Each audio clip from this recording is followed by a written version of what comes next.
Les livres font les époques et les nations comme les époques et les nations font les livres. Comme les époques et les nations font les livres. Pages africaines, l'univers des livres. L'univers des livres. Un espace quotidien pour évoquer cette littérature africaine. Son émergence, son évolution et son actualité. Ses acteurs dans leur dynamique, se frayant un chemin dans un univers riche. Riche par ses traditions, son histoire, ses mythes et ses légendes. Ses mythes et ses légendes. Pages africaines, une chronique de Hassan Arab. Bonjour à tous. C'est un roman urbain que je compte vous présenter aujourd'hui. Il s'agit du roman Les Matiti de l'écrivain gabonais Hubert Freddy Ndong-Mbang. Les Matiti est publié en 1992. Les Matiti est un récit urbain écrit sur fond de réalisme social. Il relate le quotidien de nombreuses familles à la capitale gabonaise, Libreville, dans un contexte sociopolitique et culturel bien précis, celui des années 90. D'ailleurs, le titre intégral du roman traduit la volonté de l'auteur de décrire les conditions sociales lamentables des Librevillois.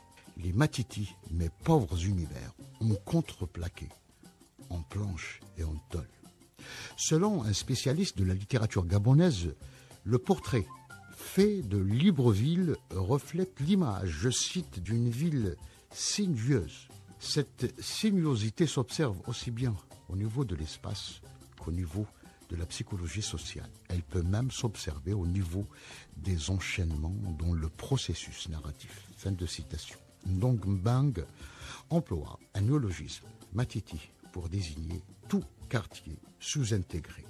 Dans ce roman, la trame concerne ainsi les quartiers sous-intégrés de Libreville et plus particulièrement celui de derrière l'école normale où vivent les 4 jeunes protagonistes, Mendez, Guémara, Montronique et Mancripi, autour desquels l'action se concentre. Toutefois, on peut dire qu'en toile de fond apparaît aussi l'ensemble de tous les Matiti de Libreville.